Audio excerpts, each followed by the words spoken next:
Buenas noches, tenga cada uno de ustedes. ¿Me pueden confirmar si me escuchan, por favor? Buenas Sí, noches, sí sí se escucha. Muchas gracias, muy amables. Es un placer estar con ustedes nuevamente. Gracias por estar conectados el día de hoy. Principalmente al psicólogo, ¿verdad? Jorge Martínez, por estar nuevamente participando con la lupa. Estamos trabajando muchos proyectos juntos y queremos agradecerle por tomarse el tiempo de estar compartiendo con nosotros sus conocimientos como siempre. Es un honor tenerlo con nosotros y le voy a dejar el espacio a usted para que pueda iniciar con la conferencia. Estaré al pendiente, cualquier cosa que necesite, con mucho gusto. Muchas gracias, Steffi, por la bienvenida. Muchas gracias por todo lo que nosotros estamos trabajando. Muchas gracias, Gloria, por tu reconocimiento. Te agradezco que estés siempre como al pendiente y ya iremos viendo otros proyectos que tenemos trabajando, la lupa y un servidor. Bueno, pues les quiero dar la bienvenida a todos ustedes el día de hoy. Para mí es un tema que siempre genera polémica, porque vamos a hablar de un documento que es el DSM-5, que es el Manual Diagnóstico y Estadístico de los Trastornos Mentales, y que siempre ha tenido como una gran etiqueta, ¿no? Que se encarga de etiquetar a los pacientes. Y no es así. Muchas veces lo hemos malinterpretado, le hemos tratado de restar importancia. Hay otros manuales, está el propio CIE-11. Existen otros manuales de procedimientos para la investigación de posibles trastornos dentro de un ámbito increíble.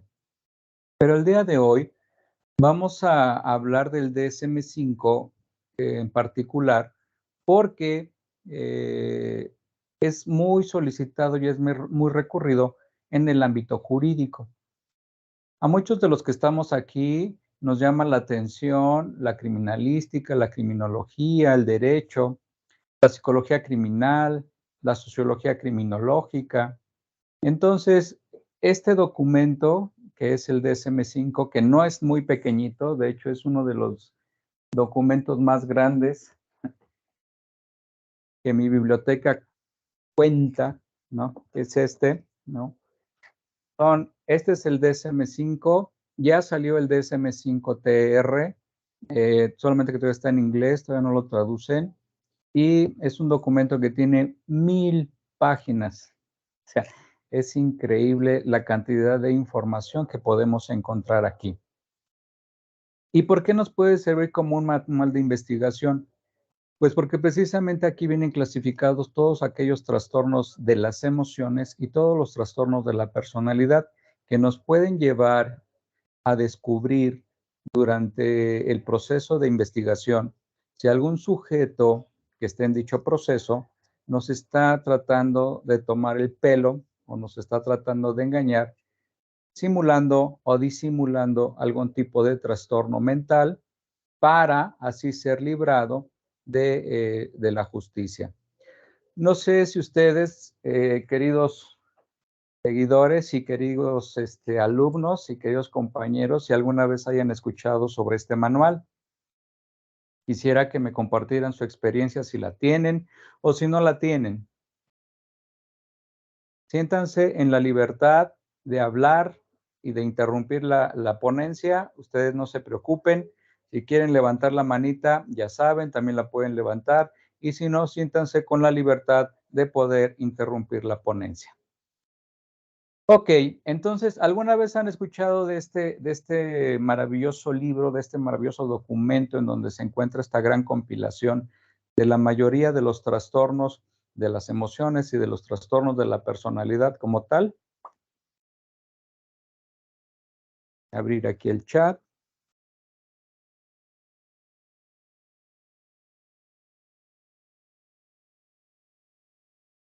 Ok, bueno.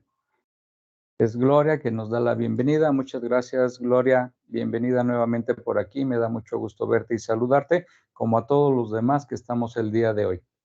Ok, bueno, pues como les decía, el DSM-5 o el Manual Diagnóstico y Estadístico de los Trastornos Mentales es una guía y una pauta.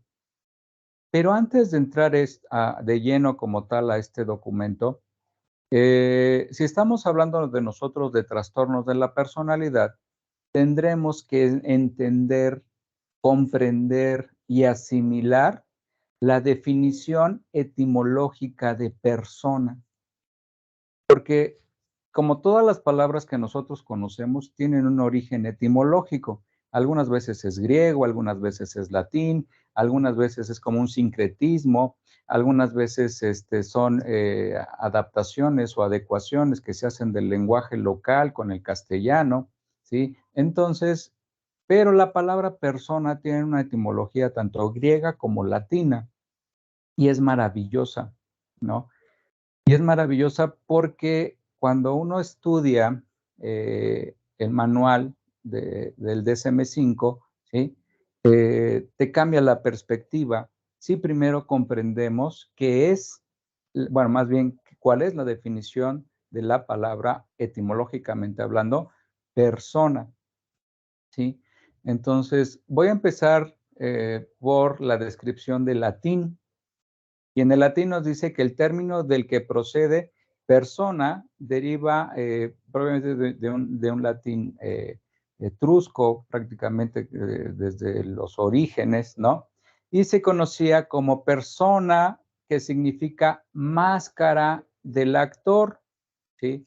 O personaje teatral, personalidad o persona, ¿sí? Esto es maravilloso porque entonces nos está diciendo que la persona es aquel sujeto que utiliza máscaras para hacer representaciones, ¿sí? De en este caso, de una obra de teatro. Pero si lo llevamos a la vida real y a la vida cotidiana, pues entonces esta persona está utilizando diferentes máscaras para adecuarse y como tal funcionar dentro de la sociedad. ¿Sí? Entonces, cabe recalcar que, bueno, los propios romanos copiaron y se llevaron mucha de la cultura y de la ideología griega, ¿verdad? Y también los griegos tienen como su propio concepto de la persona, bueno, de la definición de la persona, ¿no? Entonces, que en griego también significa máscara, ¿sí? Es una máscara que se utilizaba en el antiguo teatro clásico, en donde salían con máscaras y coturnos, que eran unos zapatos muy altos, pero que esta máscara tenía una función muy clara y muy específica, ¿sí? Que hacía resonar la voz del actor para que se escuchara más fuerte, ¿sí? Entonces, una máscara es un resonador de lo que hay dentro o detrás de la máscara, ¿sí? Por eso la etimología, bueno, las etimologías a mí me gustan mucho porque son como mágicas, son como maravillosas, porque nos hacen entender otro tipo de lenguaje, inclusive, otro tipo de definiciones y de conceptos que a lo largo del tiempo pues se van como perdiendo o se asimilan tanto que ya no buscamos como tal la definición o el origen de la palabra.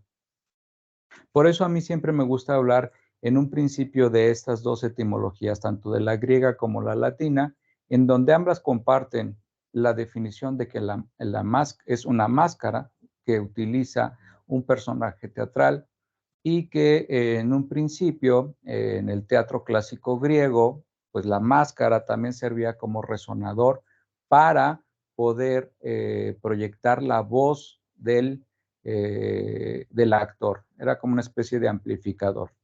De hecho, por eso las máscaras de la tristeza y de la alegría que simbolizan el teatro, bueno, pues desde allá viene eso. Por eso es tan interesante que nosotros nos quedemos con esta definición para esta pequeña plática que vamos a tener el día de hoy, ¿sí? Sobre todo aquello que nos hace entender que la máscara va a proyectar lo que en el interior esté sucediendo. Y aquí es donde nosotros nos ligamos prácticamente al manual, porque el manual nos va a hablar de trastornos de las emociones o de trastornos de la personalidad que están sucediendo de manera endógena o de manera biológica en el sujeto y que se están manifestando, ¿sí?, en la sociedad o en la realidad o en la cotidianidad del sujeto. Pero, ¿por qué el manual diagnóstico y estadístico de los trastornos mentales ha perdido como mucha popularidad? Pues porque muchos lo toman como un clasificador, ¿no? Y no es un clasificador, es un manual. Y entonces, ¿qué es un manual? Pues un manual o guía, ¿sí? Es un documento o publicación en la cual se establece de manera ordenada y consecutiva los pasos y procedimientos a seguir para llevar a cabo con éxito una tarea. Entonces, el manual nos sirve de guía para ir paso a paso, ¿sí?, y poder encontrar en este proceso de orden cronológico, ¿sí?, si el sujeto que estamos observando cumple con los criterios que aparecen en el DSM-5 y poderlo diagnosticar. Ya claro, hay que tomar en cuenta muchas cosas, no solamente leerlo y preguntarle al paciente cómo se siente y si el paciente o el entrevistado está sintiendo alguna de estas molestias que se estén manifestando y nada más como palomearlas. No, hay muchas cosas que hay que entender y que hay que cuidar y por eso los vamos a ver el día de hoy. ¿Sí? Entonces, les recuerdo, si tienen alguna duda, alguna pregunta, siéntanse con la libertad de poder interrumpir la presentación o levantar su mano como ustedes quieran, como ustedes se sientan más cómodos. Ya saben que trato de responder todas sus preguntas dentro de mis capacidades y dentro de mis conocimientos. Bueno, vamos a vamos a continuar con algunas pequeñas definiciones para poder nosotros entender cuáles son los factores que hay que cuidar y que hay que entender para poder aplicar este manual como un método de investigación, no solamente como un clasificador. Entonces, vámonos, permítanme tantito. Ok. Si bien es cierto que nosotros como psicólogos, como psiquiatras, como trabajadores sociales, como abogados, como criminalistas, como criminólogos, ¿sí? Cuando tenemos nosotros a una persona que presuntamente tiene un trastorno, ¿sí?, no podemos hablar de enfermedad, ¿sí? Las enfermedades para la psicología, la psiquiatría, la criminalística, la criminología, el derecho, no pueden existir, o sea, no hay patologías como de orden mental, hay trastornos mentales.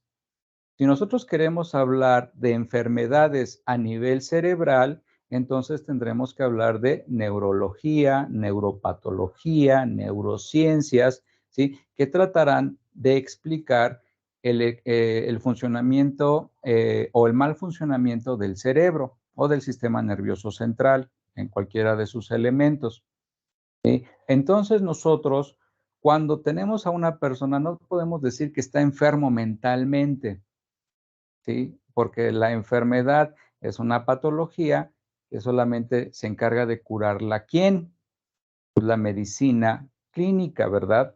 O sea, los médicos son los que lo pueden curar. Y si hablamos, como les dije, de algún mal funcionamiento en el sistema nervioso central, pues prácticamente estamos hablando de ¿qué? Pues de neurólogos que se van a encargar de revisar este tipo de campo, como una especialidad médica, así como hay otras especialidades dentro del campo de la medicina. Bueno, entonces, pero sí, por ejemplo, ¿qué nos pide el DSM-5? Que vigilemos algo que tiene en el campo de la medicina y que es muy importante, que es la prevalencia. ¿Qué es la prevalencia? es una medida del número total de personas o un grupo específico que tiene cierta afectación o cierta afección. Les voy a poner como un ejemplo. El tabaquismo es como un grupo de la sociedad, cuántos de estas personas fuman, ¿sí? Entonces ahí estamos nosotros hablando de prevalencia. Una medida del número total de personas, ¿sí? En un grupo específico que tiene alguna afección y que se puede medir. Por eso, en nuestro manual, bueno, ya me acuerdo dónde lo dejé al pequeñín. Bueno, el manual también es estadístico, porque se va a basar en las estadísticas que se han recuperado para poderlo integrar. Ese es como el primer punto, ¿sí? La situación de la prevalencia. También vamos a entrar a algo que es maravilloso, que es el tiempo, ¿sí? El tiempo en lo cual nosotros nos vamos a basar. Y el primero es la duración, ¿sí? Acuérdense de ese, la duración. La duración es el tiempo que dura algo o que transcurre entre el comienzo y el final de ese proceso. Entonces nosotros tenemos que ver y entender que la duración de cada evento o de cada criterio del trastorno a revisar debe de coincidir con alguna periodicidad. En este caso estamos hablando de duración e igual. Dentro del campo del tiempo vamos a ver la frecuencia, ¿sí? ¿Qué es la frecuencia? Pues es la medida del número de veces que se repite un fenómeno por unidad de tiempo, ¿sí? Entonces, aquí vemos, y quiero que quede como que ustedes lo capten, ¿sí? Permítanme tantito, déjenme ver aquí.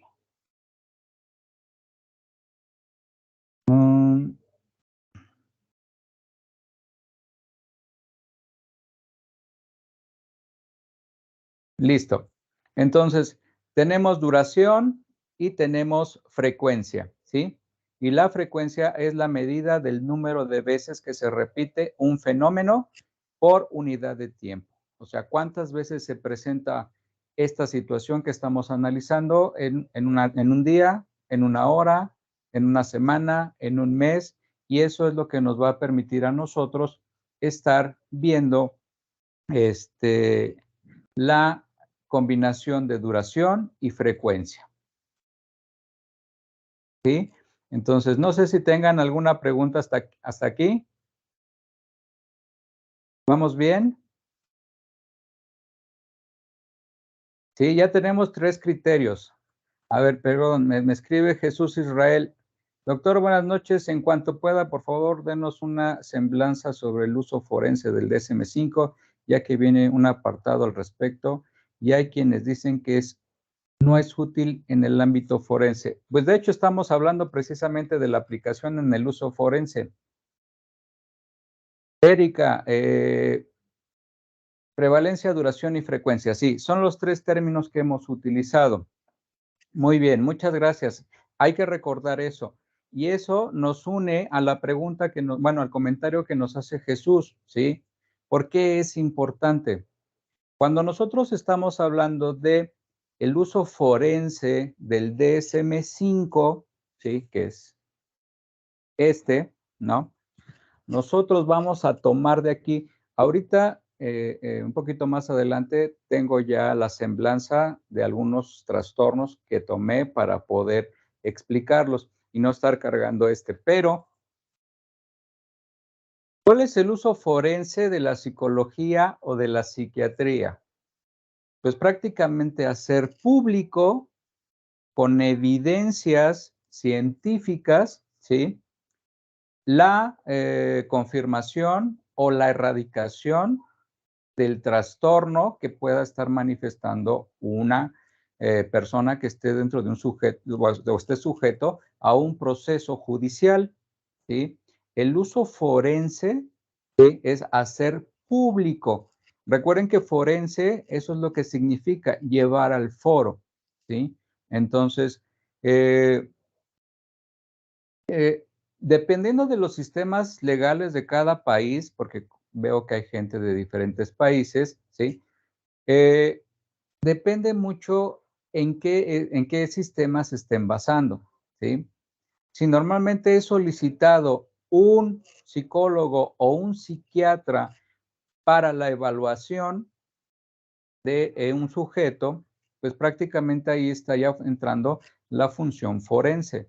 ¿Por qué? Porque el psicólogo y el psiquiatra tenemos, según nuestro código de ética, tenemos un voto de confidencialidad. Lo que tratemos con el paciente se queda entre el paciente, ¿sí? Y el psicólogo o el psiquiatra. ¿En qué momento se vuelve forense? Pues en el momento en que alguna autoridad nos solicite, ¿sí?, que entreguemos como psicólogos, ¿sí?, un reporte de nuestro propio paciente, o que seamos solicitados como un perito o como un consultor externo para poder también brindar esa orientación. O cuando el psicólogo pertenece al marco jurídico estatal, municipal o federal al cual esté involucrado este sujeto, ¿sí? Y solamente vamos a hacer nuestro trabajo para detectar la posible presencia de algún trastorno. Los psicólogos y los psiquiatras, por ejemplo, no interrogamos cuando hablamos de situaciones jurídicas, entrevistamos y siempre vamos a estar entrevistando, ¿no? Nosotros no tenemos una facultad como tal para que podamos hacer una interrogación o un interrogatorio más bien, corrijo, un interrogatorio. Entonces tenemos que planear una entrevista y el DSM-5 tiene los criterios perfectos para poder llevar a cabo un tipo de entrevista. ¿Y qué es lo que vamos a buscar? Dos cosas. Pues dos cosas. Prácticamente, ¿qué es lo que vamos a buscar? Dos cosas. La simulación, ¿sí? O la disimulación de algún trastorno mental, ¿sí? No vamos a entrar como a la teología del crimen, ¿verdad? No vamos a entrar a ver los factores criminógenos del sujeto que lo llevó o lo motivó a llevar a cabo un crimen, sino vamos a entender que si el juez o la autoridad competente nos pide que se establezca la salud mental de la persona que se está revisando, se va a revisar única y exclusivamente la salud mental. A ver, permítame tantito porque aquí me mandaron un...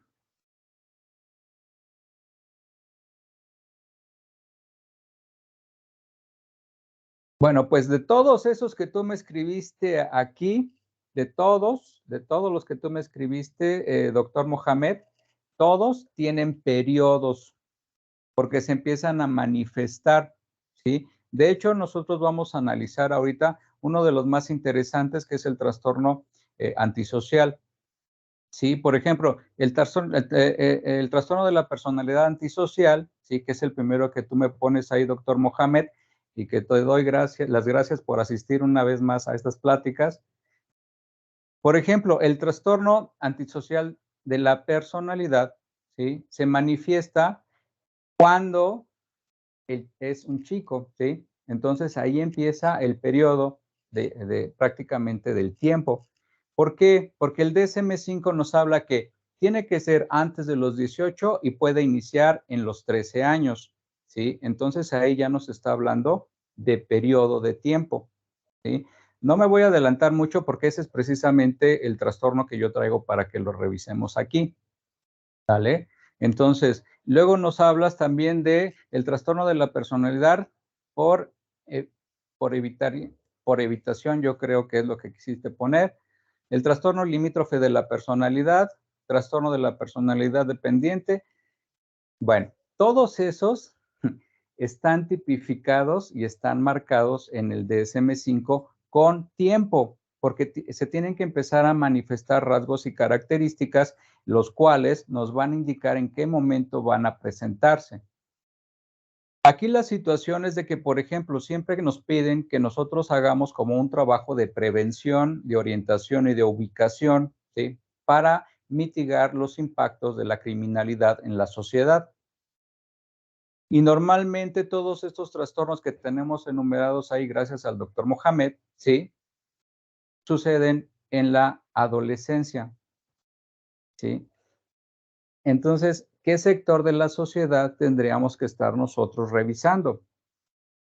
Pues la adolescencia. Por eso las estadísticas nos dicen que también la estadística tiene dos ejes y normalmente uno de estos ejes es el tiempo, o sea, en qué momento se empiezan a manifestar y después los diferentes criterios que hay que evaluar de cada uno de ellos, ¿sí? Entonces, pero no me voy a adelantar mucho. Bueno, también pusiste el trastorno narcisista de la personalidad, que ese me encanta, de hecho me considero como especialista en ese. Ese es maravilloso. De hecho, por ahí tengo una teoría que estoy desarrollando precisamente de un síndrome que se presenta previo a que se desarrolle como tal el trastorno de el narcisismo, que es el síndrome del niño emperador, ¿no? Entonces tiene características muy similares que se presenta en la infancia y después se presenta en la etapa de la adolescencia y después ya en la adultez se acaba de conformar o de desarrollar. ¿Por qué es importante que nosotros hablemos de esto? Porque en la etapa de la adolescencia es en donde el sujeto empieza, ¿sí?, a desarrollar y a poder crear su personalidad. Ya en otras clases hemos hablado de eso, ¿sí?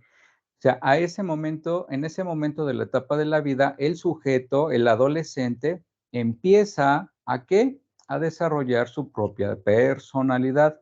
Y es en donde si hay un trastorno, se empiezan a manifestar, ¿sí? Hay que recordar que el trastorno es una alteración, ¿sí? No es una patología, es una alteración, ¿sí? Y si nos ponemos un poquito filosóficos de la biología, muchas gracias, doctor Mohamed. Sí, efectivamente son 14. Bueno, en total son más, porque aquí tú solamente me pusiste de los trastornos de la personalidad y te faltan los trastornos de las emociones, ¿sí? Entonces, pero también los vamos a ver. No te preocupen, ahorita me apuro. Entonces, es importante que nosotros, que estemos como en el marco de la prevención, pues prácticamente estamos hablando de que hay enfoques que nos permiten entender que el centro, prácticamente de donde emanan las futuras conductas criminales o las conductas delictivas, es en la juventud, ¿sí? Ya sea por factores sociales o por factores biológicos como los que tenemos en este momento aquí, ¿no? Que es los que estamos viendo nosotros. Entonces, me voy voy a compartir la presentación. Bueno, no es una presentación, simplemente es pues unas anotaciones que tengo ahí, que es lo más interesante y lo más importante cuando eres invitado a participar en el método forense, que es encontrar la simulación y la disimulación, que muchos piensan que es como descubrir la verdad o la mentira. En lo personal, yo considero que para ver si una persona está mintiendo, no solo falta con observar la kinestesia del sujeto, o se inclina los ojos hacia un lado, o se inclina los ojos hacia el otro lado, o sea, hay otros factores más íntimos en el sujeto que muy difícilmente a veces se puede llegar a rastrear una posible mentira. Ok, déjenme ver dónde está aquí. Ok, ay, no veo, no, ya vi. Ok, permítanme tantito.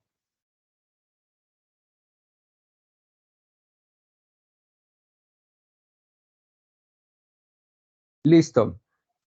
Espero que se vea, lo saqué de un librito que ya es muy viejito, entonces Bueno, ni tanto, pero ya está tan maltratado que ya no se alcanza a ver bien el texto, pero de todos modos, a través de mis compañeros de la lupa, les voy a llegar a hacer esta presentación para que ustedes la tengan, ¿sí? Tenemos ahí como la primera gran parte de nuestro trabajo, que es la simulación. Deriva igual, etimológicamente, deriva del latín simulatio, que significa acción de simular o imitar lo que no se es. ¿Sí? Por eso les digo que una mentira a veces es muy difícil de poderla detectar, porque tenemos esta situación de poder imitar. Y aquí es importante que no olvidemos la primera parte de nuestra presentación. Hablamos de situaciones de que la persona, su definición etimológica también nos habla de el uso de máscaras.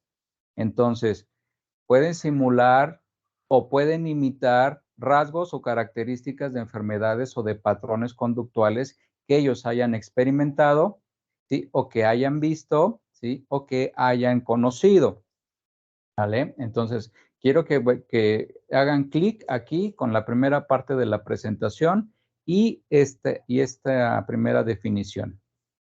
Es una manifestación conscientemente falsa con un determinado fin, mediante el engaño de otros. ¿Sí? O sea, eso es lo que buscan. Es una mentira plástica, el sujeto puede fingir, alegar, exagerar, falsear el origen y disimular una enfermedad. ¿Sí? La simulación es la producción voluntaria de síntomas físicos o psíquicos falsos o groseramente exagerados con el fin de obtener un beneficio secundario. No conforma un trastorno social, o sea, aclaro, ni es un trastorno social, ni tampoco estamos viendo aquí que va a ser un trastorno mental, ¿sí? Entonces, esto es lo importante y esto es lo que el DSM-5 nos ayuda, según sus criterios, a poder entender, ¿sí? ¿Qué es lo que está pasando? ¿Sí? Fíjense bien, vamos a ir poniendo ejemplos, pero permítanme tantito. Igual, si tienen alguna duda, alguna pregunta, háganmela saber. Siéntanse en la libertad de hacerlo, ya sea que me interrumpan o me escriban en el chat. Dice, se caracteriza por la voluntariedad consciente de fraude, ¿sí? O sea, lo está haciendo conscientemente. Cuando nosotros hablamos de un trastorno, no tiene conciencia a veces el sujeto de su propio trastorno, ¿sí? Entonces, esto es una acción consciente de que está haciendo un fraude.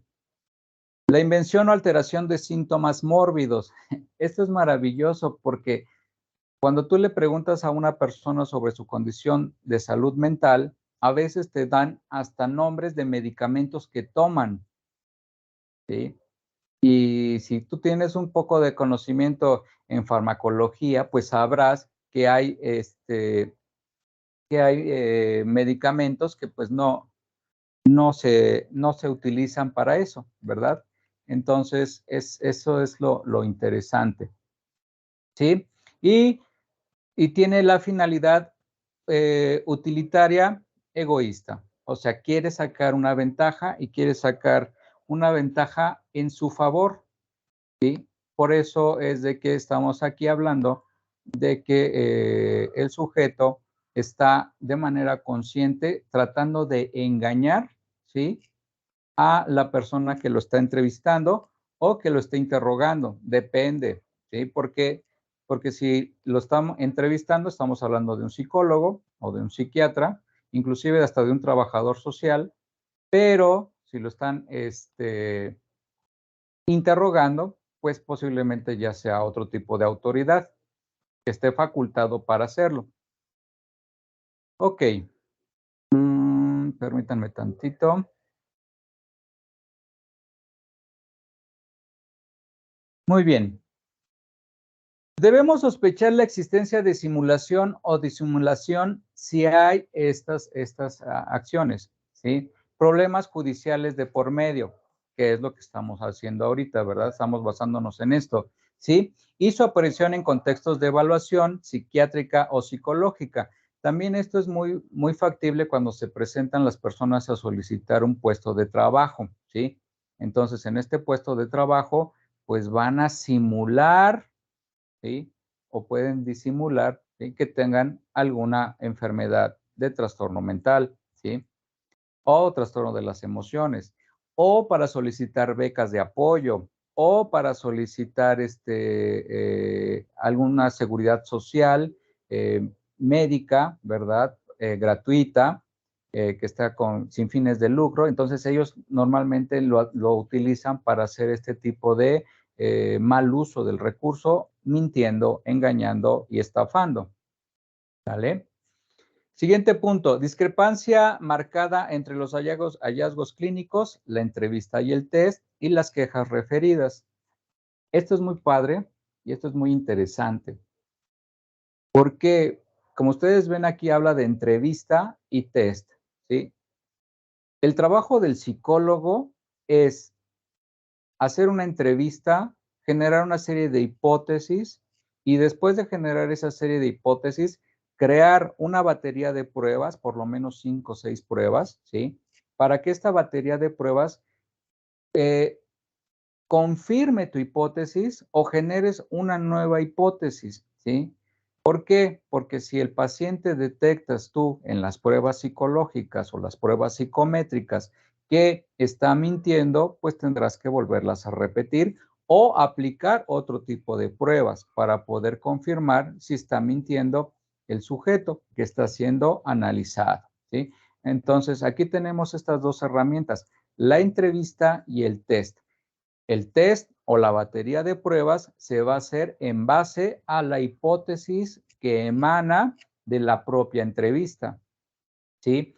Y entonces, normalmente, cuando hablas tú de depresión, ¿no? Cuando hablas como de estas características de depresión, normalmente te dicen que te la pasas llorando todo el día, que estás muy triste, que no tienes ganas de bañarte, que no tienes ganas de salir, y esos no son criterios que se encuentran en el DSM-5, ¿sí?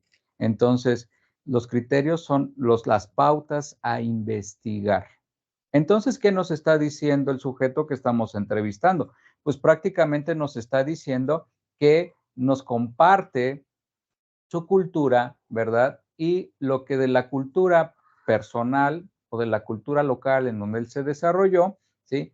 Tiene como conocimiento de lo que es la depresión, porque no todas las depresiones son tristeza, también está la otra parte, ¿sí? También son muy alegres, ¿sí?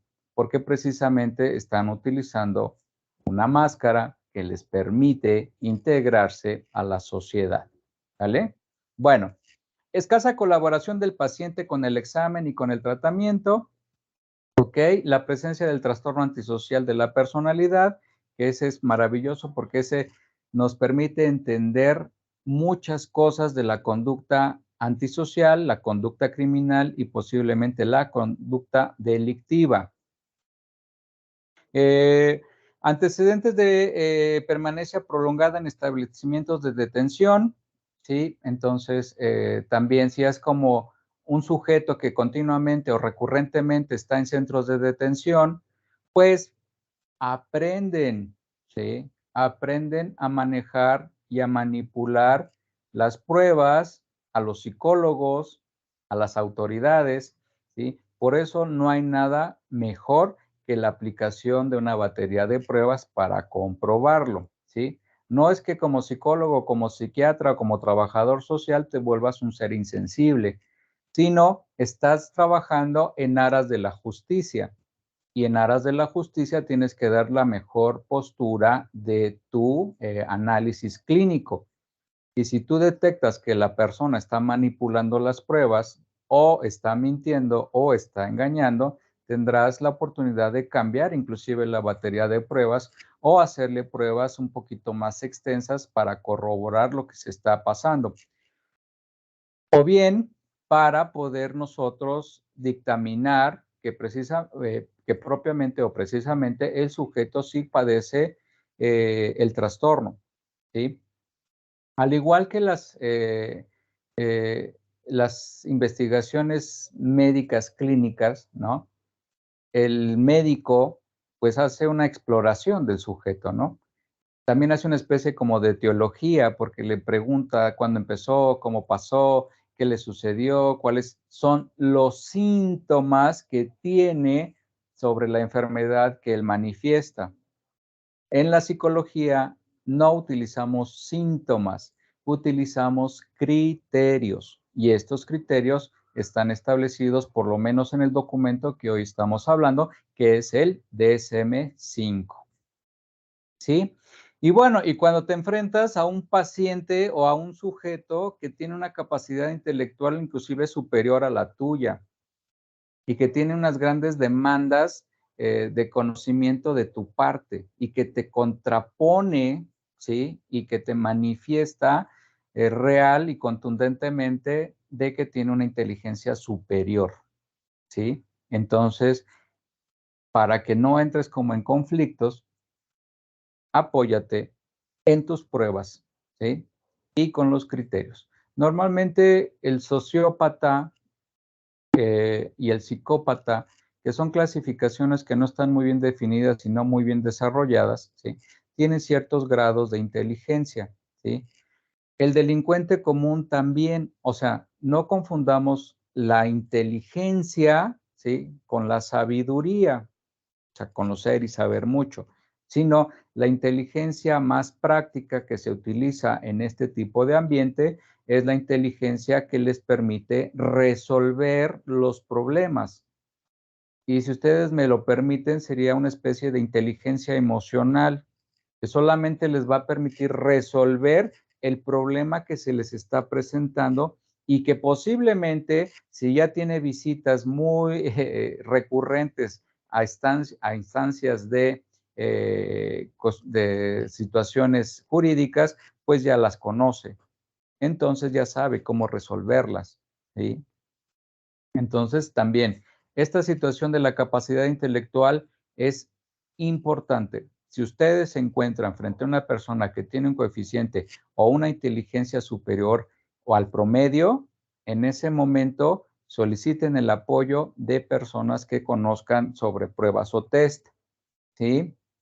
Ok, ¿alguna duda, alguna pregunta hasta este momento? A ver, platíquenme. ¿Les va gustando, no les va gustando? ¿Voy muy rápido? ¿Es mucha información?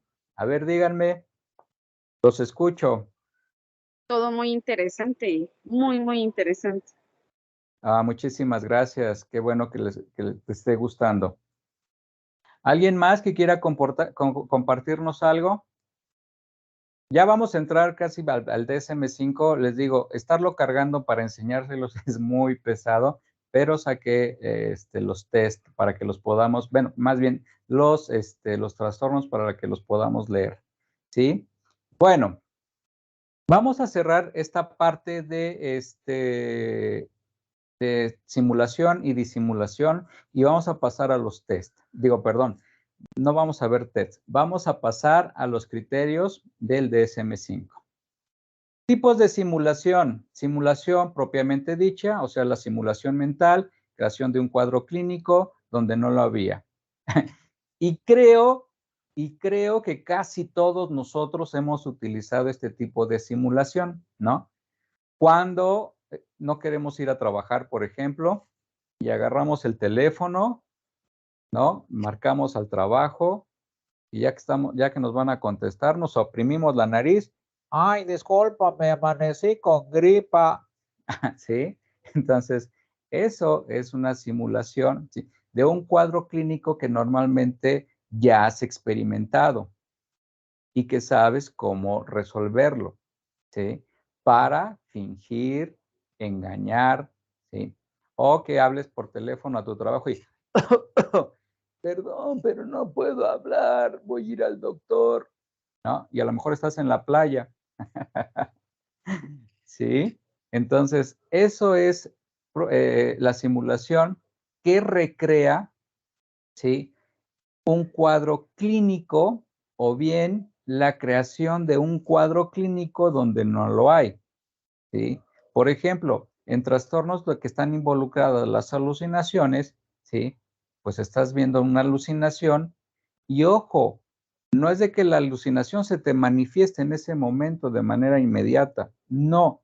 Hay un proceso y hay una secuencia para que una alucinación se pueda manifestar, ¿sí? Entonces, por eso es de que la situación del estrés es maravillosa también. Si nos da tiempo, les voy a platicar cómo afecta el estrés al cuerpo humano. Y los que conozcan un poquito de eso, les voy a agradecer mucho que me orienten y que me ayuden. Pero el estrés es maravilloso, tanto para sentirte bien como para sentirte mal. Pero bueno, ¿sí? El otro, la sobresimulación, la amplificación de un cuadro clínico preexistente, ¿sí?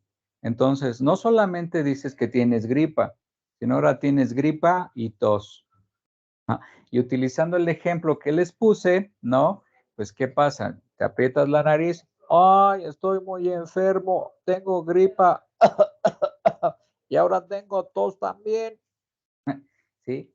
Y así te puedes inventar o recrear todos los cuadros, ¿sí?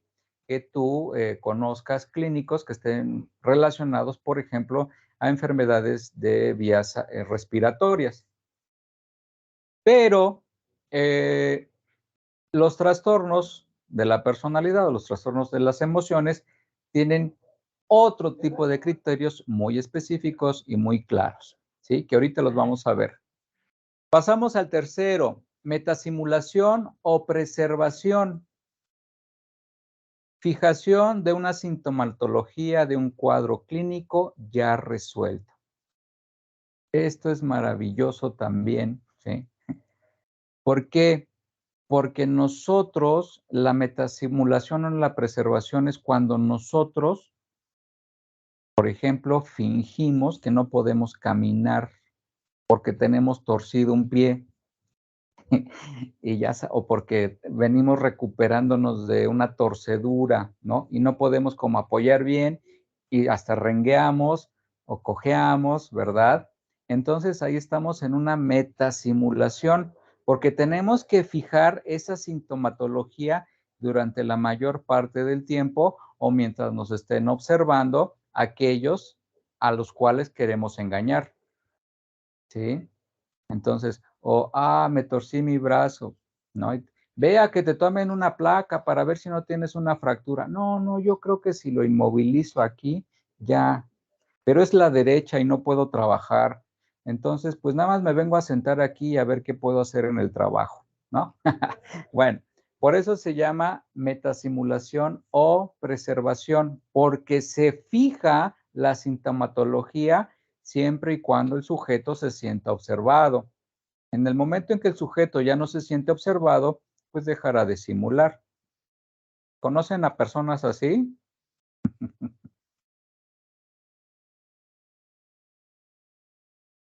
Yo creo que todos conocemos personas así, ¿no?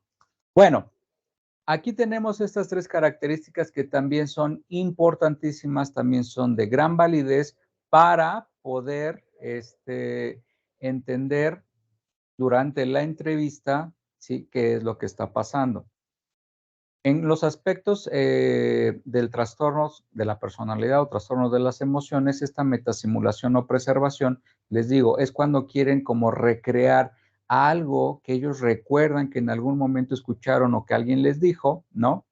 En donde les dicen, no, pues ponte agresivo, di que tienes alucinaciones, di que te sientes muy triste. Si puedes, llora, ¿no? Pero como mantener ese tipo de simulación requiere mucho desgaste, no solamente físico, sino también intelectual, el sujeto en algún momento se le vendrá abajo, sí, precisamente este tipo de fraude que está queriendo hacer, ¿sí? Entonces, nosotros ahí lo podemos confrontar con evidencias previas, ¿verdad? Por ejemplo, si tú le dices, bueno, tienes un antecedente clínico y te dicen, no, pues nunca he ido a que me analizaran o me checaran o que me hicieran una prueba psicológica, una prueba psicométrica o que me ingresaran a un centro de salud mental para que fuera evaluado. Y entonces, ¿cómo dices que tienes, no sé, ansiedad?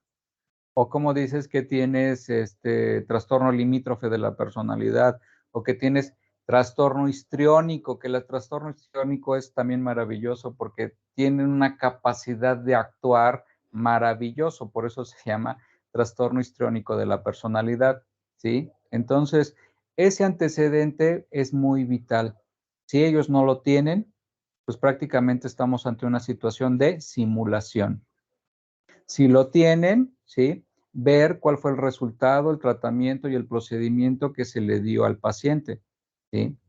Y entonces ahí podremos nosotros cotejar, ¿sí?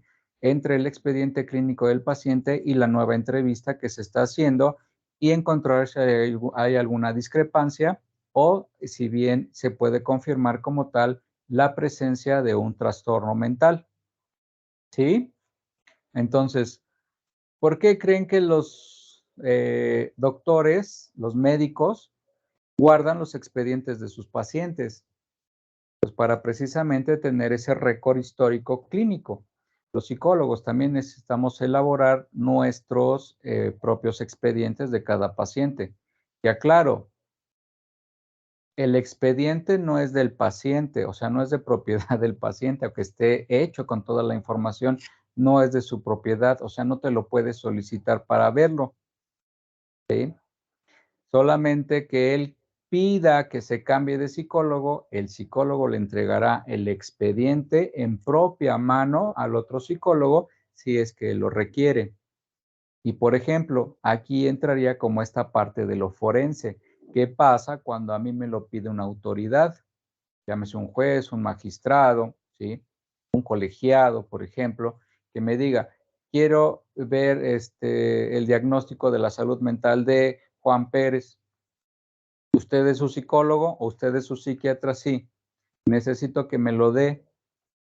Entonces tendrás que presentarlo, ¿sí? Como evidencia a solicitud de un órgano de autoridad, en este caso es un órgano judicial el que te lo está solicitando, ¿sí? Por eso es importante que el psicólogo, en este caso hablo por mi parte, el psicólogo clínico, ¿sí? Tiene que guardar su expediente de cada uno de los pacientes. Y no caducan, ¿eh? Esos no caducan.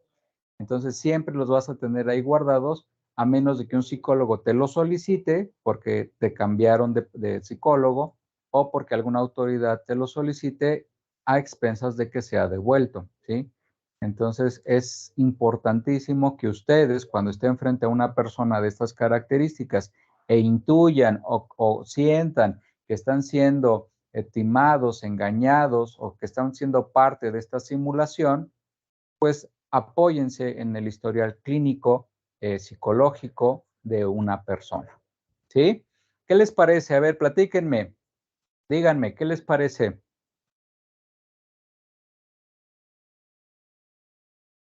¿Todo bien?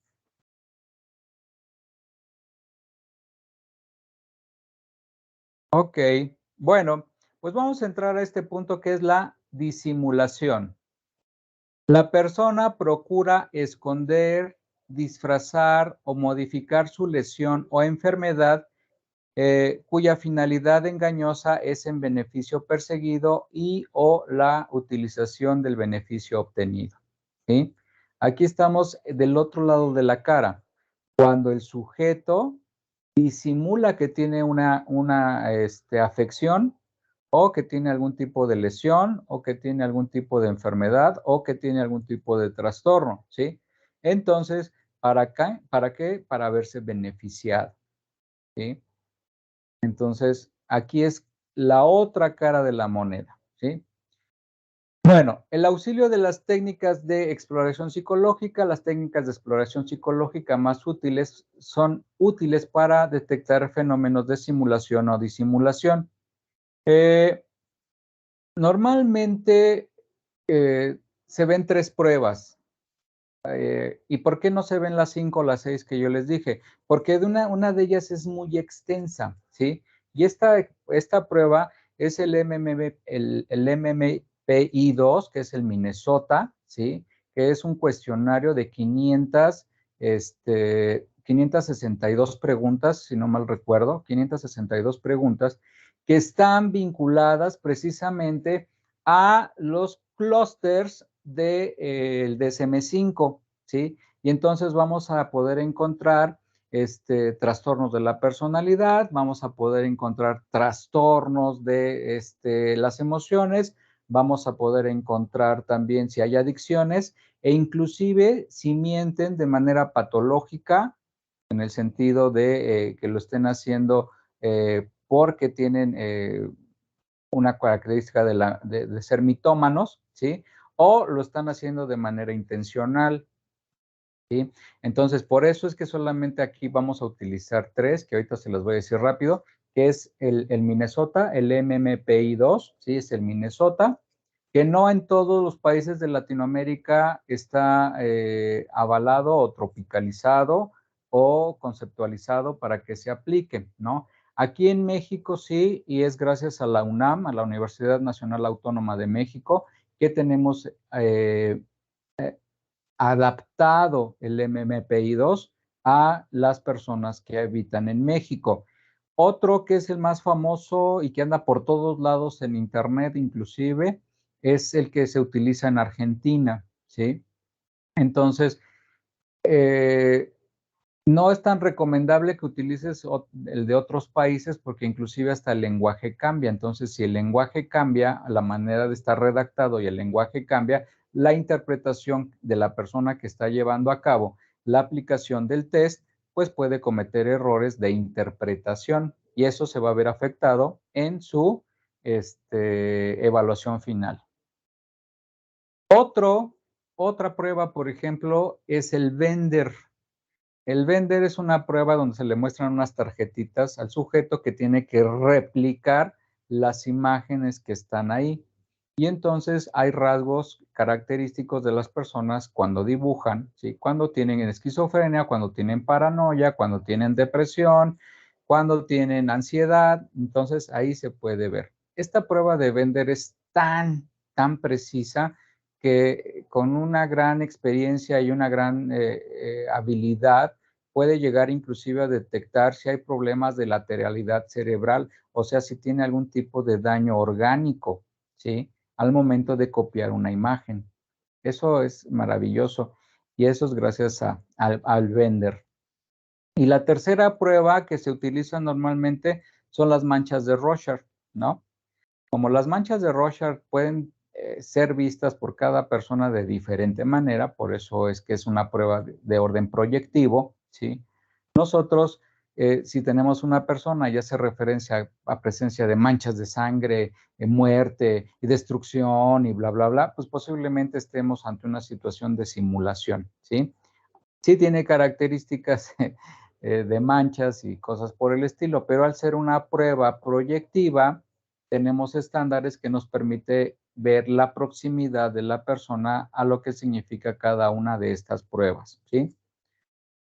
Normalmente no se nos recomienda que hablemos tan extensamente de lo que es cada una de las pruebas psicológicas, pero en el sentido de inclusive decirles qué significa cada una de las manchas de Rorschach o qué significa cada una de las figuras del Bender o la relación que existe en el cuestionario del MMPI-2, porque pues nosotros prácticamente ahí estaríamos otorgándole una herramienta a una persona que pueda manipularla, ¿sí? Entonces, por eso como casi en grado de confidencialidad se maneja todas estas pruebas y la difusión de las pruebas pues solamente es como de orden informativo.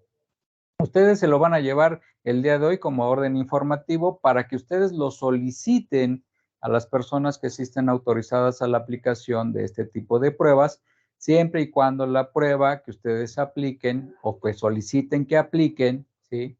esté bajo las normas de salud mental de sus países. ¿Sí? ¿Queda claro? Sí, licenciado, muchas gracias. No, muchas gracias a ustedes. Y vamos a entrar a el DSM-5. A mis compañeros de la lupa les voy a robar unos minutitos de más. Siempre me paso, perdón. Yo sé que es 1 hora, pero siempre me paso un poquito más.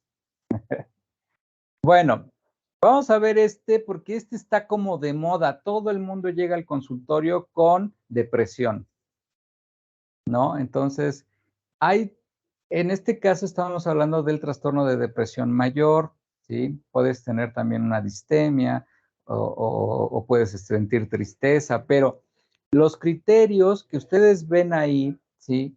Son los criterios que hay que analizar. Y, por ejemplo, dice criterios diagnósticos. Por ejemplo, nos dice inciso A, 5 o más de los síntomas siguientes han estado presentes durante el mismo periodo de 2 semanas y representado un cambio del funcionamiento previo. Al menos uno de los síntomas es 1, estado de ánimo deprimido, o 2, pérdida de interés o de placer.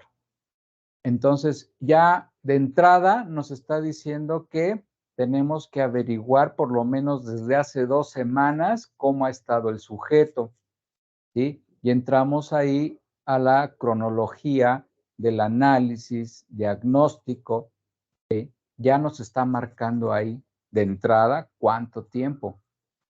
Entonces, nosotros tenemos que preparar un cuestionario y no decirle, ¿estás deprimido? Sí. Entonces, el criterio 1, ¿estás deprimido o estás triste? O, ¿ya no te interesa trabajar? O sea, estamos haciendo que los 2 primeros criterios o los 2 primeros números del criterio A, ¿sí? Los estamos descomponiendo, ¿sí? La pregunta es, ¿desde hace cuánto tiempo? ¿Sí? Entonces ahí entra uno de los primeros criterios que les pedí que recordáramos para este momento, ¿sí? Del tiempo, ¿sí? Entonces duración, por ejemplo, y qué es lo que nos está arrojando, ¿sí? Y por ejemplo, ahí nos pone una nota, no incluir síntomas que se pueden atribuir claramente a otra afección médica, ¿sí? Entonces, si nuestro sujeto está tomando medicamentos, ¿sí? Que inhiben al sistema nervioso central, pues prácticamente estamos hablando de qué, pues de que no se van a sentir con ganas, o se van a sentir tristes, o se van a sentir melancólicos, ¿sí? Esa es la primera. Entonces ya tenemos ahí 2 factores. El primero, sí, es ver cuánto tiempo tiene el sujeto así. O sea, la depresión no se presenta de un día para el otro, ¿sí? Por ejemplo, en el DSM-5 hay un apartado al final de este trastorno, el trastorno de depresión mayor, que dice no confundir la depresión con el duelo, ¿vale? Entonces, el duelo es una cosa y la depresión es otra cosa, ¿sí? Entonces, fíjense ustedes, ya aquí tenemos prácticamente 3 asuntos a revisar, ¿sí? La duración, ¿sí? El estado de ánimo, ¿sí? Y la afectación médica posible. O sea, vamos a hacer también la investigación sobre su estado de salud física, ¿sí? No nada más es de que, ay, pues estás triste. Yo creo que sí. ¿No te quieres parar todos los días? ¿No te quieres bañar o no te quieres ir a trabajar? Pues posiblemente esté pasando por otra situación, menos una depresión, ¿sí? Ok, vamos de los criterios, inciso A, vamos al punto 1, donde dice estado de ánimo deprimido, ¿sí? Que ese es el más importante, por eso no lo subrayan arriba. Dice, el estado de ánimo deprimido la mayor parte del día, casi todos los días, según se desprende de la información subjetiva. Por ejemplo, Se siente triste, vacío, sin esperanza, o a la observación por partes de otras personas. Se le ve lloroso, por ejemplo, ¿no? Y dice, nota, en niños y adolescentes el estado de ánimo puede ser irritable, ¿sí? Entonces, fíjense bien, aquí ya hablamos de 3 cosas nuevas, ¿sí? Entonces, ¿qué nos habla? De tiempo, y sigue el tiempo. Estado de ánimo deprimido, la mayor parte nos habla del día, ¿sí? Casi todos los días, según se desprende de la información subjetiva, o sea, del propio sujeto. Pero si eso no bastara, entonces tienes que mandar llamar o mandar citar o ir a entrevistar a los familiares para corroborar si lo que te está diciendo el sujeto es verdad. Ya tenemos ahí un gran abanico de posibilidades de investigación. No nada más decirle, ¿te sientes triste todos los días? Sí. Ah, ¿tienes depresión? No. ¿Sí me explico? Quiero que me retroalimenten en esta parte porque es lo más interesante. Ya sumando como todos nuestros criterios que vimos al inicio de la clase, quiero que me digan algo sobre esto que les acabo de leer. Y aclaro, vamos apenas en el criterio A, en el punto 1. ¿Qué les parece?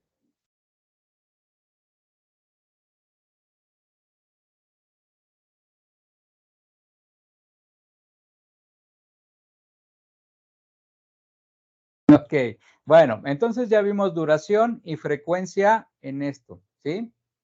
Y luego nos vamos al criterio número 2, pérdida de interés o placer. ¿Qué nos dice? Disminución importante de interés o el placer por todas o casi todas las actividades, la mayor parte del día. Otra vez tenemos tiempo, ¿sí? Casi todos los días. Otra vez tenemos frecuencia, ¿sí? ¿Cómo se desprende de la información subjetiva o de la observación? ¿Sí? Entonces me dices, es que estoy deprimido. Ajá, pero tengo que ir a trabajar. Estoy deprimido, pero me tengo que bañar porque no me bañé ayer. Ah, pues no. ¿Sí? Entonces, tenemos que hacer una investigación subjetiva y corroborarlo con la observación objetiva, ¿sí?, del psicólogo, haciendo entrevistas a las personas que estén en su entorno. ¿Sí? Entonces, si se dan cuenta, son puntos muy importantes. Y todavía nos hace una explicación aquí. Si el niño llegara a manifestar, ¿sí?, algún tipo de estos 2 eventos, ¿sí?, o de estos 2 criterios, los niños y adolescentes, el estado de ánimo puede ser irritable, ¿sí? Entonces, hay niños y adolescentes que la depresión la manifiestan siendo irritables. También pueden ser tristes, pero la mayoría de las veces el sujeto se manifiesta de manera irritable, molesto, incómodo, enojón, fastidiado, como la mayoría de los jóvenes, ¿verdad? Y luego, pues pobres jóvenes, les decimos, es porque está chavo y porque está creciendo y porque le falta vivir, pero a lo mejor está experimentando uno de los criterios que nos habla de depresión mayor, ¿sí? Bueno, y nos vamos al punto 3, pérdida importante de peso sin hacer dieta o aumento de peso. Por ejemplo, modificación de más de un 5% de peso corporal en un mes, disminución, aumento del apetito casi todos los días. Y otra vez entra el tiempo, ¿sí? Nota, en los niños consideran el fracaso para el aumento de peso esperado, ¿sí?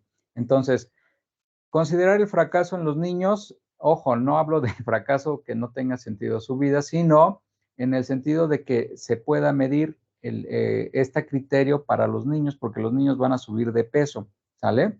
Entonces, tenemos ahí pérdida de peso o ganancia de peso. ¿Por qué? Porque la ganancia de pesos también nos puede hablar de que el sujeto que está experimentando la depresión también está en un estado de ansiedad, ¿sí?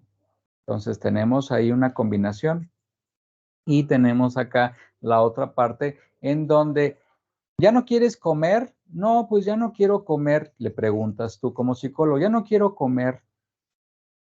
Ok, ¿y qué cenas? Ah, no, pues me voy a comer una pizza o me voy a comer una hamburguesa.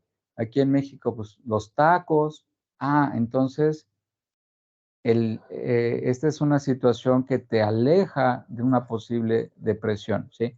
Cuando la persona baja de peso por no ingerir alimentos, ¿sí? Es porque está manifestando un desinterés, ¿sí? Y entonces aquí él puede decir, pues estoy a dieta, me estoy cuidando, no quiero ponerme obeso, bla, bla, bla, una serie de justificaciones que en el psicólogo no lo va a atender ni lo va a ver si se queda en el consultorio o si se queda en la institución legal en donde esté llevando a cabo la entrevista. Tiene que ir y comprobarlo o mandar llamar a los familiares para ver efectivamente. Y otra vez hace referencia y hace presencia de un expediente médico, ¿sí? Hace 3 años, hace 2 años, hace 1 año, hace 6 meses, ¿sí? ¿Cuánto pesaba? Y hoy pesa menos o mucho menos, pues hay un factor ahí que está pasando, ¿sí?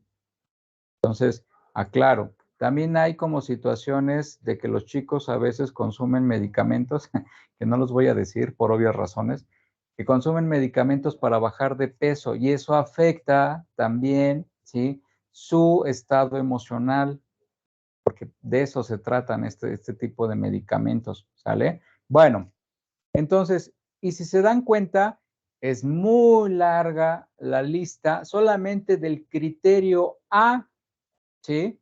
El criterio A nos está hablando de 9 puntos. Y por ejemplo, vámonos a uno de los criterios más impactantes, que es el 9.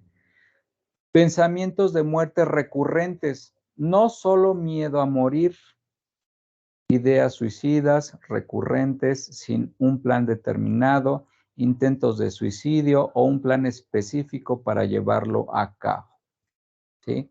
Entonces tiene un sentimiento de invalidez,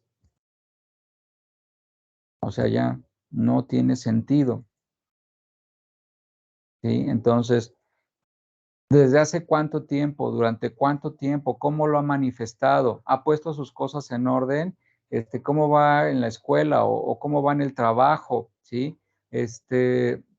¿Hace cuánto que no trabaja? ¿Hace cuánto que dejó la escuela? ¿Sí? Estos son métodos de investigación. No solamente leer los criterios y aplicarles como si fuera cuestionario al paciente.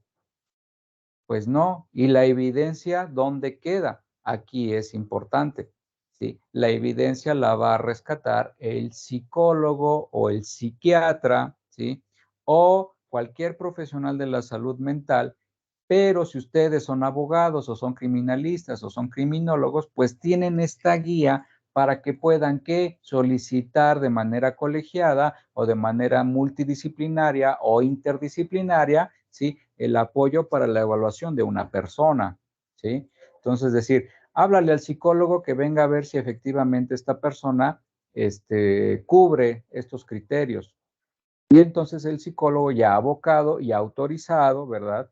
Por sus funciones profesionales, pues podrá llevar a cabo este tipo de evaluación, ¿sí? ¿Qué les parece? ¿Está muy interesante o no? Bastante, licenciado. Solamente como pregunta, licenciado, en el caso de, por ejemplo, yo he visto casos de jóvenes no tan adolescentes, preadolescentes, aquí la expresión se usa como que pasaran como con crisis existenciales, ¿verdad? Que Sí. de repente todo está marchando bien y de repente ellos tienen un desfase en el que ellos han pensado incluso en hasta suicidarse, ¿verdad?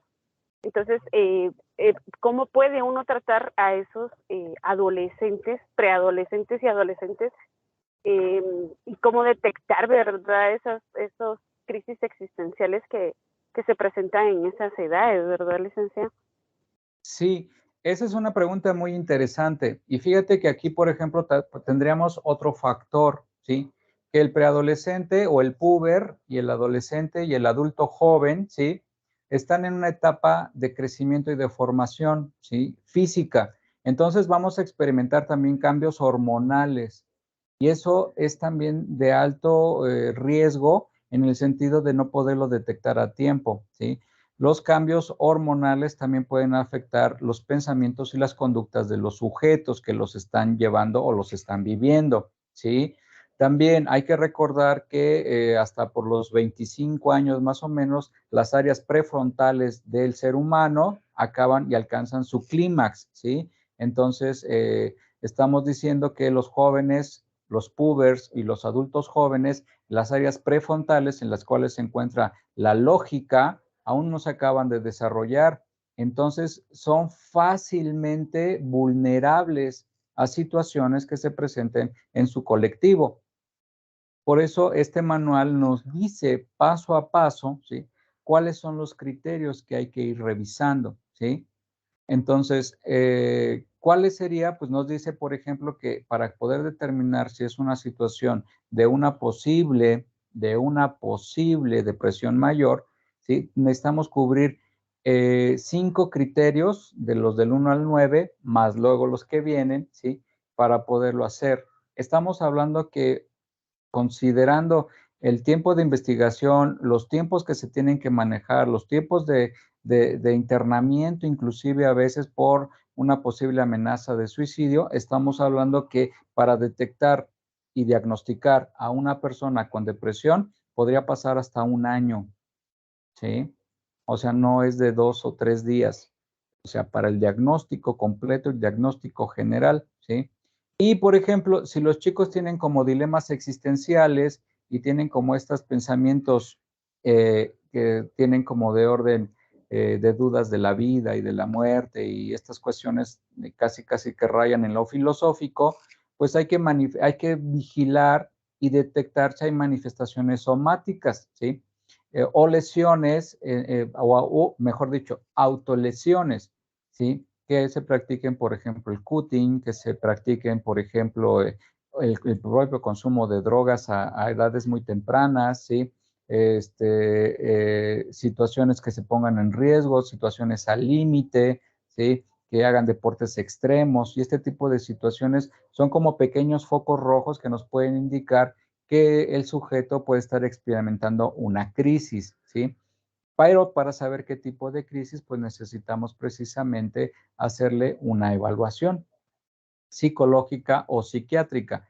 Normalmente, y casi de cajón, como decimos por acá en México, cuando nosotros detectamos un trastorno de las emociones o un trastorno de la personalidad, se hace un trabajo en conjunto en el cual participa un psiquiatra y un psicólogo, ¿sí?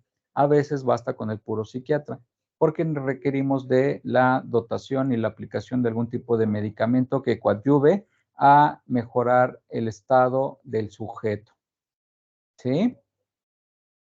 Ok, no sé si haya dado respuesta a tu pregunta. Sí, licenciado, muchas gracias. Creo que también podríamos agregar, ¿verdad, licenciado? Que tal vez incluso hasta ayudar a los pubertos, como decía usted, en actividades físicas, ¿verdad? Que eso también podría ayudar, ¿verdad? Sí, bueno, de No sé hecho, si la eso, actividad física en cualquier edad, en cualquier edad, es importante que por lo menos siempre hagamos de 20 minutos a 30 minutos de actividad física demandante para que liberemos estrés, tensiones, angustias, preocupaciones, muchas cosas, ¿sale? Entonces, sí, el ejercicio es importante porque nos va a permitir a nosotros estar en un estado de salud físico y mental óptimo, ¿sí? No es necesario que nos inscribamos al gym, ¿verdad? O que nos vayamos a una escuela de educación física. Podemos hacerlo nosotros en nuestra casa. Hay muchos videos en el internet donde nos ponen prácticas de 20, 30 minutos, ¿sí? Que demanden sobre todo cuestiones aeróbicas o de peso, dependiendo de su edad. Pero sí, el ejercicio en cualquier edad en cualquier etapa del desarrollo del ser humano es importante y es vital. El sedentarismo es uno de los peores aliados porque siempre nos puede llegar a desarrollar algún tipo de trastorno, sobre todo de las emociones. Ok, muy bien, pues muchas gracias por tu participación y por tus preguntas, ¿sí?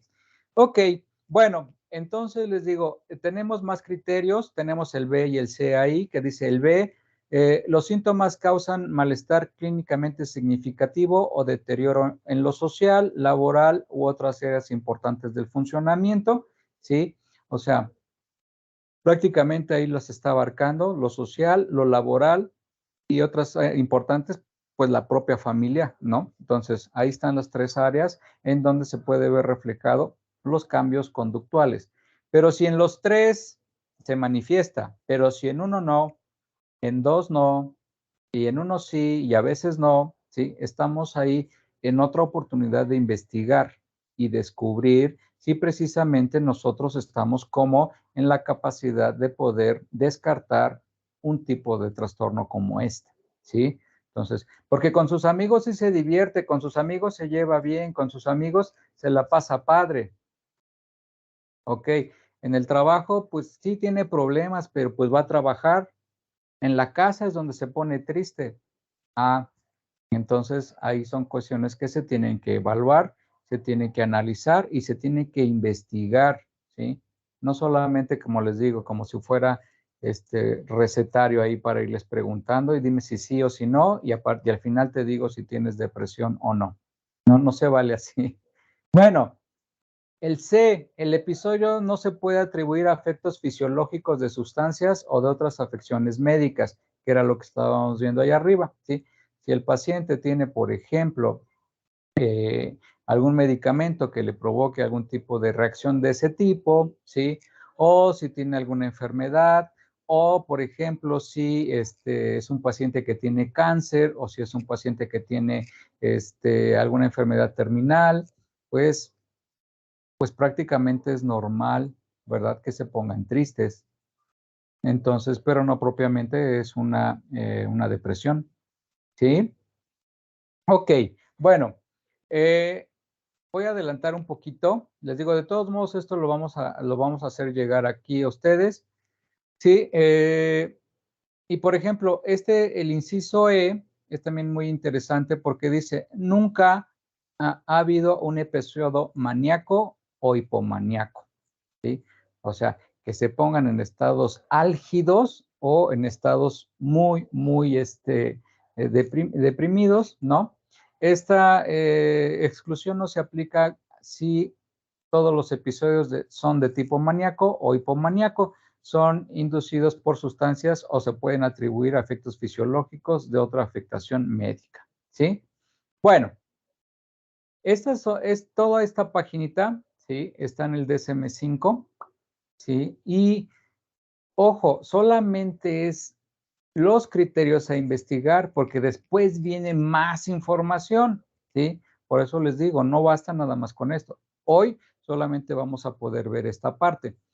Pero también, por ejemplo, viene el análisis diferencial o el diagnóstico diferencial, ¿sí?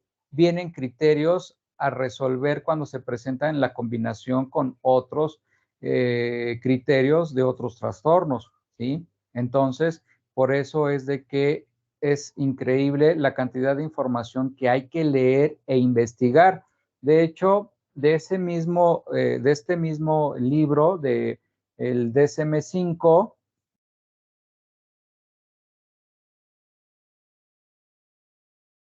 ¿sí? Del DSM-5 sale este libro, ¿sí? Que es el DSM-5, Guía para el Diagnóstico Clínico del doctor James Morrison, ¿sí? Y este otro, que también es un manual, el Manual Clínico de los Trastornos Psicológicos, Tratamiento Paso a Paso, ¿sí? Entonces, por eso les digo que aquellos que dicen que el DSM-5 solamente es un clasificador o el gran etiquetador, pues nunca han tenido la oportunidad de conocer este material también. Pero bueno, vamos a pasar a el trastorno de la personalidad antisocial, ¿sí? Tiene 4 criterios, pero el primero siempre nos explica mucho más. Dice, A, patrón dominante de inatención y vulneración de los derechos de los demás, que se produce desde los 15 años de edad, ¿sí? Aquí tenemos factor tiempo, y que se manifiesta por 3 años o más de los siguientes años, ¿sí? Entonces nos está diciendo que la conducta antisocial es antes de los 18 y que se empieza a manifestar desde los 15 y en algunos casos desde los 13 años, ¿sí?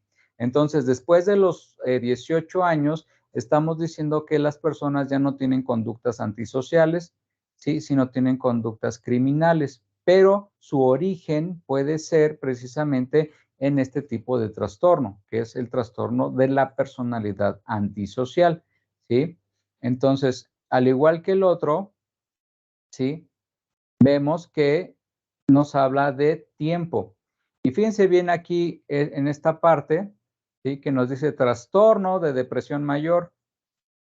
Y en esta parte nos dice trastorno de la personalidad, ¿sí? Aquí estamos hablando ya del uso como tal, de la etimología que vimos al principio, cuando una persona tiene una máscara y que esa máscara le permite expresar lo que está sucediendo adentro de su ser, ¿sí?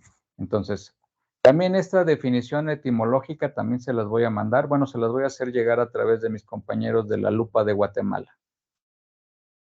Dice, criterios diagnósticos, inciso A, tiempo, ¿sí? Nos dice que de los 15 a los 18 años. Inciso A.1, incumplimiento de normas sociales respecto a los comportamientos legales que se manifiestan por actuaciones repetidas que son motivos de detención, ¿sí? O sea, una conducta antisocial no es de que no quiera tender la cama todos los días, sino las conductas antisociales, como nos lo dice en el inciso A, ¿sí? Son cuando los sujetos violan, ¿sí?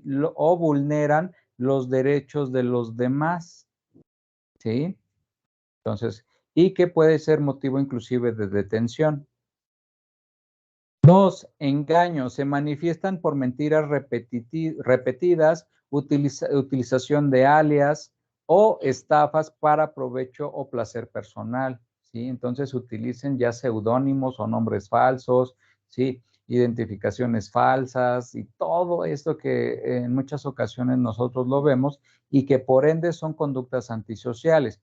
¿Por qué se le denomina antisocial? Porque va en contra de la norma establecida y la norma establecida que nos rige y nos gobierna como sociedad son las leyes, ¿sí? Entonces, por eso se le conoce como conducta antisocial, porque va en contra del ordenamiento que se realiza, que se integra para preservar la sana convivencia de la sociedad, ¿sí? Ok. Punto número 3, impulsividad o fracaso para planear con antelación, ¿sí? O sea, si estamos hablando que tienen entre 15 y 18 años, las zonas prefrontales del cerebro, que es donde se encuentra la lógica, aún no se han acabado de desarrollar, por ende, no tienen la capacidad de realizar planes contundentes, llenos de estrategias y de habilidad intelectual. Por eso, en ocasiones fallan, en ocasiones fracasan, ¿sí? Ok. 4, irritabilidad y agresividad que se manifiesta por peleas o agresiones físicas repetidas, ¿sí? Ahí está. ¿Cuántos niños son muy, pero muy agresivos en la escuela y se pelean todos los días? Y normalmente nosotros lo vemos como algo normal porque decimos que el niño se está defendiendo. Y luego, ¿no? Ok. Dice 5, desatención imprudente de la seguridad propia o de los demás, ¿sí? Por ejemplo, hay jóvenes que a esa edad ya tienen un arma de fuego, o manipulan cuchillos, o manipulan cualquier elemento punzocortante, ¿sí? Y luego, ¿sí? ¿Por qué tienen ese tipo de objetos? ¿Por qué tienen ese tipo de armamento? Y en muchos de los casos lo justificamos cuando son varones, ¿verdad? Pues porque es un niño, pues porque tiene que aprender, porque se tiene que valer por sí mismo, se tiene que defender. Entonces, sí son como puntos muy interesantes a investigar. Por ejemplo, la primera gran pregunta aquí de este punto es, ¿y cómo obtuviste un arma de fuego? ¿O cómo obtuviste el dinero para irte a aventar en paracaídas? ¿O cómo obtuviste el dinero para irte de fiesta en la noche? O sea, no nada más es, pones en peligro tu vida y lo de los demás, no. O jóvenes, adolescentes que empiezan a manejar. Hoy en día los jóvenes andan mucho en estas motonetas, ¿no? La gran pregunta es, ¿y cómo obtuviste esta motoneta? ¿Quién te la facilitó? ¿Quién te la compró? ¿Cómo la adquiriste? Y se abre una serie y un catálogo de preguntas que es casi inagotable, ¿sí?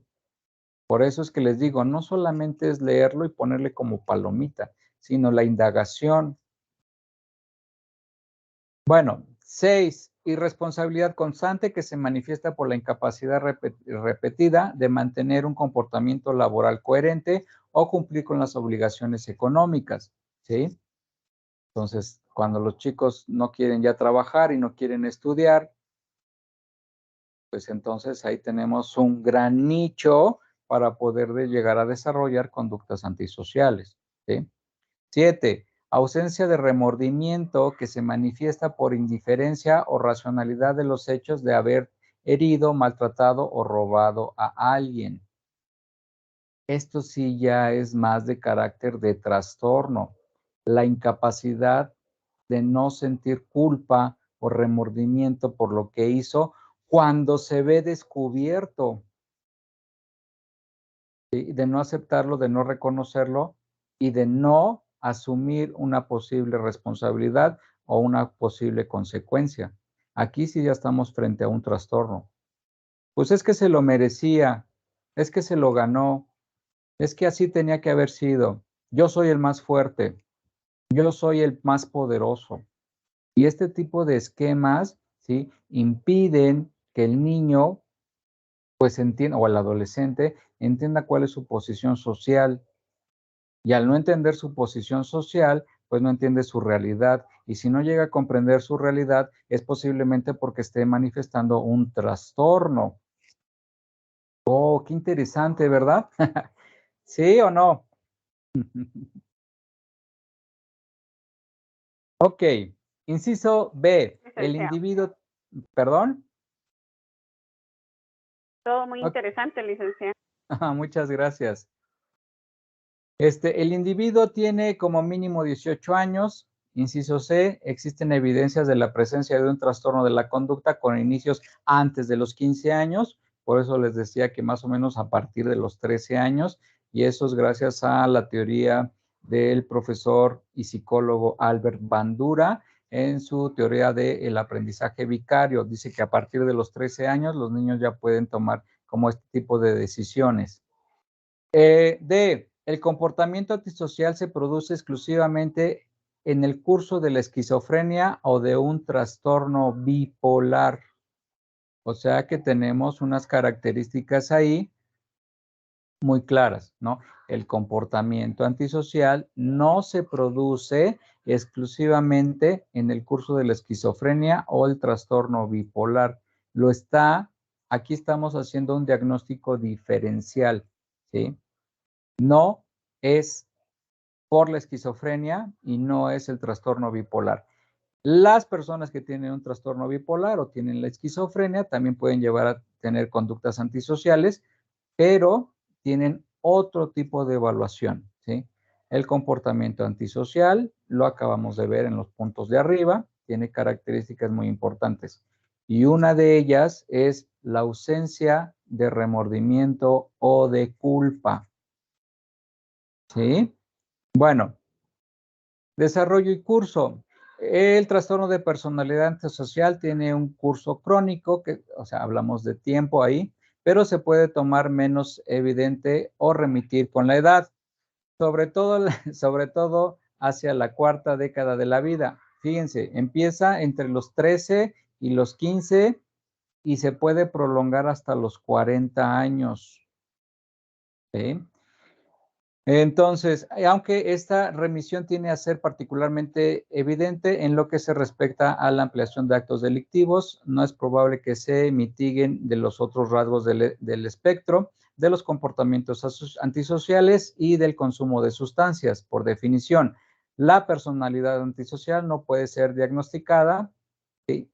No puede ser diagnosticada antes de los 18 años. ¿Sí? Entonces, aquí ¿sí? Estamos nosotros encontrando, ¿sí? Que antes de los 18 años, ¿sí? El trastorno de la personalidad, ¿sí? Se puede presentar.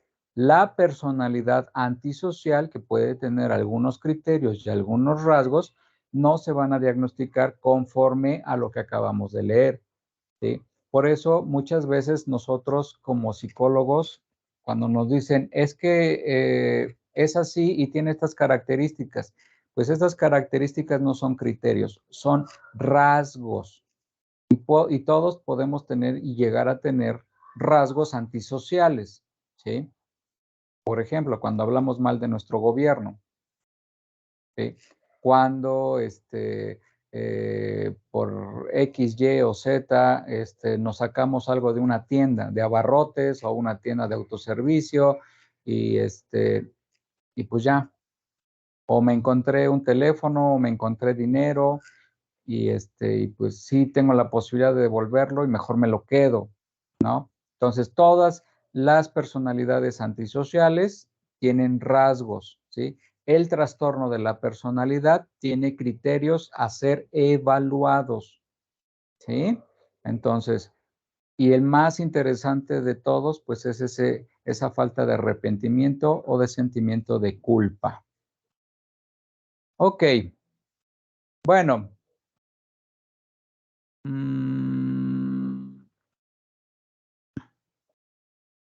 Permítanme tantito. Ay, ay, ay, ay.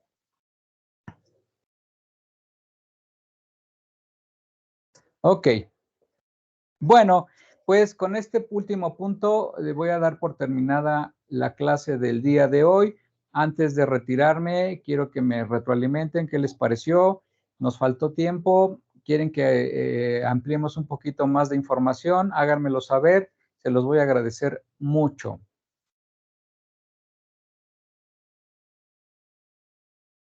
Falta tiempo, licenciado. Todo muy interesante. Le agradecemos mucho. No, muchas gracias a ustedes. ¿Alguien más que quiera comentar algo?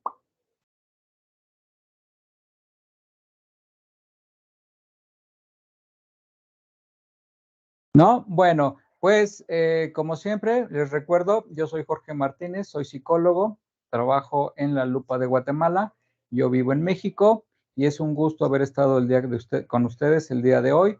Los dejo en compañía de mi compañera Steffi y que tengan una excelente noche y un bonito fin de semana. Hasta pronto. Buenas noches. Quizás Igualmente, licenciado, cuídese. antes de la intervención de Steffi, quisiera darle las gracias al doctor Jorge